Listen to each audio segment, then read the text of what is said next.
শেষ হলো না এসআইআর শুনানি। যে এসআইআর শুনানি শেষ করার জন্য দ্রুত শেষ করার জন্য মরিয়া ছিল নির্বাচন কমিশন, কিন্তু নির্ধারিত সময়ের মধ্যেও এসআইআর শুনানি শেষ হলো না। আর তাই জন্যই এবার এসআইআর শুনানির সময় বৃদ্ধির আর্জি জানিয়েছে সিওর দপ্তর।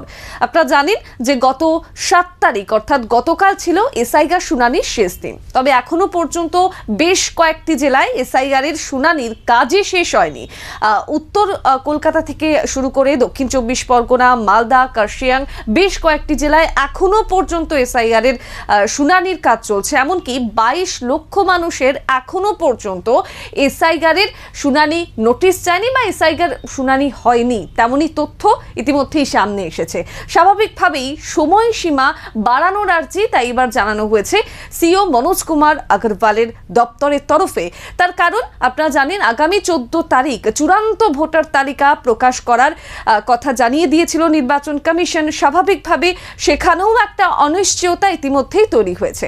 তবে আমরা যদি দেখি গত 3 মাস ধরে, আপনাদের মনে থাকবে গত 4 নভেম্বর রাজ্য জুড়ে শুরু হয়েছিল এনুমারেশন পর্ব, এসআইআর এর এনুমারেশন পর্ব। 1 মাসেরও বেশি সময় ধরে সেই এনুমারেশন পর্ব চলে এবং 1 তারিখ আমরা দেখেছিলাম ডিসেম্বরের 11 তারিখ এনুমারেশন পর্ব শেষ হয়। এরপর 16 ডিসেম্বর প্রকাশ করা হয় খসড়া তালিকা। তারপর থেকেই ধাপে ধাপে এই গোটা এসআইআর প্রক্রিয়া এগিয়ে চলেছে। শুনানি নোটিশ দেওয়া, তারপর 27 ডিসেম্বর থেকে শুনানি পর্ব জোর কদমে শুরু হয়ে যায়। 1 মাসেরও বেশি সময় ধরে এই শুনানি পর্ব চলেছে, যেখানে বারে বারে নির্বাচন কমিশনের ভূমিকা নিয়েই প্রশ্ন তুলেছে সাধারণ মানুষ, প্রশ্ন তুলেছে রাজ্যের শাসক দল থেকে শুরু করে অন্যান্য রাজনৈতিক দলগুলিও।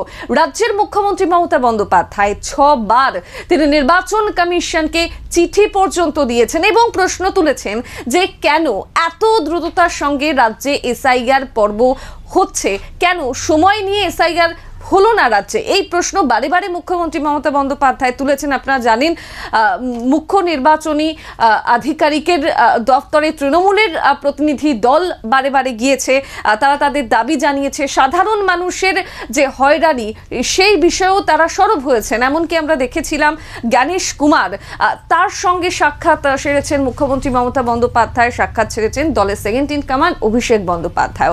কিন্তু তা সত্ত্বেও নির্বাচন কমিশনের কোনো হেলদোল নেই। যখন শুনানি পর্ব শেষ হলো না নির্ধারিত সময়ের মধ্যে, তারপরে গিয়ে দেখা গেল নির্বাচন কমিশনের এক প্রকার টনক নড়ল এবং হেলে দুলে তারা বসেছেন এবং এই সময়সীমা বাড়ানোর আর্জি জানানো হয়েছে সিওর দপ্তরের তরফ থেকে, সিওর তরফ থেকে। এবং 1 সপ্তাহ এই শুনানির সময়সীমা বাড়ানোর জন্যই ইতিমধ্যেই আর্জি জানানো হয়েছে। সেক্ষেত্রে চূড়ান্ত ভোটার তালিকা যে প্রকাশের কথা ছিল 14 তারিখ, সে বিষয়েও অনিশ্চয়তা তৈরি হয়েছে। যদিও নির্বাচন কমিশনের তরফ থেকে এখনো কোনো সদুত্তর পাওয়া যায়নি, স্পষ্টভাবে কোনো সদুত্তর এখনো পর্যন্ত পাওয়া যায়নি। স্বাভাবিকভাবেই সাধারণ মানুষের মধ্যে শঙ্কা, তারা কি নাগরিকত্ব তাদেরকে হারাতে হবে, তাদের ভবিষ্যৎ অনিশ্চয়তার মধ্যে রয়েছে। এই আতঙ্ক সাধারণ মানুষকে গ্রাস করছে। আমরা দেখেছি গত 3 মাস ধরে গোটা এসআইআর প্রক্রিয়ায় সাধারণ মানুষের হয়রানির ছবি দেখেছি, সাধারণ মানুষের মৃত্যুর ঘটনা। এসআইআর আতঙ্কে কিভাবে মৃত্যু হয়েছে সাধারণ মানুষের, এমনকি বিএলওদের আত্মহত্যার ঘটনাও আমরা দেখেছি।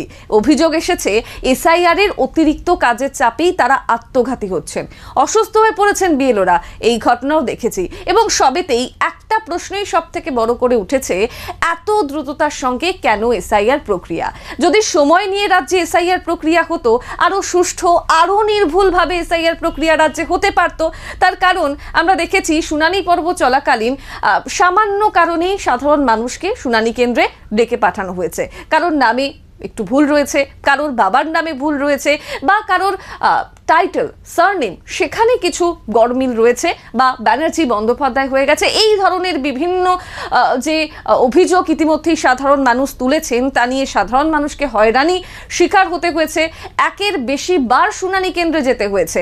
বৃদ্ধ বৃদ্ধা যারা বয়সের ভারে সোজা হয়ে পর্যন্ত দাঁড়াতে পারেন না, তাদেরকেও পর্যন্ত শুনানি কেন্দ্রে যেতে হয়েছে। ছাড় পাননি অসুস্থ মানুষজন, হসপিটাল থেকে সরাসরি শুনানি কেন্দ্রে এসেছেন। সেই ছবিও আমরা গত 3 মাস ধরে দেখেছি, বিভিন্ন সময় গোটা শুনানি পর্বে দেখেছি, এবং এখনো পর্যন্ত এই ছবিটা, এই হয়রানির ছবিটা স্পষ্ট। তবে নির্বাচন কমিশন প্রথম থেকেই নির্বাক ছিল, প্রথম থেকেই তাদের কাছে কোনো সদুত্তর ছিল না যে এত দ্রুততার সঙ্গে রাজ্যে কিভাবে এই এসআইআর প্রক্রিয়া সম্পন্ন হবে বা শুনানি পর্ব সম্পন্ন হবে। কিন্তু যখন নির্ধারিত সময় পেরিয়ে গেল, তখন নির্বাচন কমিশন বুঝলো যে শুনানি পর্ব শেষ হয়নি। বেশ কয়েকটি জেলায় সেই কাজ এখনো পর্যন্ত অসম্পূর্ণ, এবং এই কাজ সম্পন্ন করার জন্য আরও বেশ কিছুটা সময় লাগবে। আর সেই কারণেই সময়সীমা বাড়ানোর আর্জি জানিয়েছে নির্বাচন কমিশন। এবং অবশ্যই শেষমেশ কি নির্দেশ হয় নির্বাচন কমিশনের তরফ থেকে, যেহেতু সিইও দপ্তরের তরফ থেকে এই আর্জি জানানো হয়েছে সময়সীমা বাড়ানোর, অবশ্যই সেদিকেই নজর রাখতে হবে। এবং নির্বাচন কমিশন কি সদুত্তর দেয়, অর্থাৎ আদেও এই সময়সীমা কতটা বৃদ্ধি করা হয়, বা চূড়ান্ত ভোটার তালিকা প্রকাশ নিয়েও কি তথ্য দেয়, কি ঘোষণা করে নির্বাচন কমিশন, সেদিকেই নজর থাকবে।